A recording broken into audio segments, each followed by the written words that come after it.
I play D&D a lot. Well, I try to, but one of my players works at Subway and one of them works at Walmart. And getting a Walmart and a Subway employee to show up to the same place at the same time, dude, that's impossible.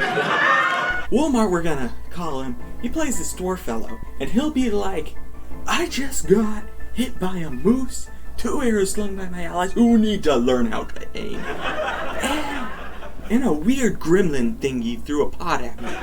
But I don't care, I still have 3 healing surges and 20 hit points. Like, dude, I'm in charge. I don't even know where that pot came from. It just conjured itself because you're supposed to be unconscious for this part. A couple 5e players in the back, they're going, what's a healing surge? Is that like a Matt Mercer rule or something? You see, my young fellow, if you ever find the chance to read the books all the way through, which I know you haven't, there is an optional rule in the back that makes combat healing and hit dice a bit fancier, and I really like it. It's also a 4th edition rule, but there ain't no one smooth enough to convince people who read memes to play 4th edition. The 2 of you who did read the books are going, don't you only get 1 charge of this healing surge? And you would be right. I'm amazed too. I have no clue how he got the other 3, if I'm being completely frank. It was something about the mathematicians and the statistics and sometimes you get the book readers and they're kind of like, they're against the folks who don't actually know half the rules of the game. Like, who is weirder, real quick? The guy who read 300 pages of books plus 600 pages of supplementary material? Or the guy who started playing the game with that many rules and somehow managed to bluff his way through 3 hours of gameplay at a time without having read any of it? Like, let's be frank, it's impressive that you can play as well as you do for how little you truly know, is what I'm saying. We were supposed to resolve that discussion last week, but Subway got called into work, and that's where the session ended. Subway, he played a bard fellow, but all I'm saying, he should have played a druid. And if he played a druid, he could have been like, live fresh. I'm about to tell y'all a true story. One of my players, we will call her 3rd player, because she's not at Walmart or Subway. She isn't in the D&D culture. She doesn't interact with it a ton. She's mostly there because Subway invited her. You know that player, I assume. Hey, how do I attack? Well, you roll the d20 and you add your attack bonus.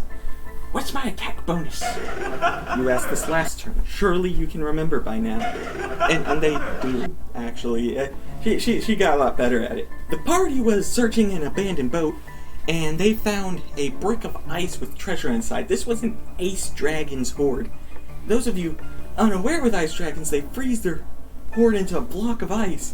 So now, if an adventurer wants it, it's not some big fancy dungeon. You just gotta get a pickaxe and dig and hope that the big guy doesn't show up, because if he does, you're screwed. And this was not a dragon to be toyed with, you know. He was the hyper of hypothermia. He was the death. He should have been in that module, I think, at that level. And they had no shot at fighting it. But they're like, yo, this is treasure. And I changed the loot so that it was specialized to them. So they're like, we need to get this treasure. So they're there for like three hours in game, trying to get this treasure. And you know what happened? You know what happened next? Thud. Dragon's here. And the new player, I have an idea. And we all look to her, because she doesn't normally have ideas. And I'm kind of excited, everyone's kind of excited. And this could be a life or death plan, victory or glory, honor or despair kind of stuff. Am I making it clear to you how big a deal that this player presenting an idea is, right? Right? And she goes, I've seen Shrek. What if we do it like Shrek? And I pause. No one says a word for a moment. And I think I know where this is going.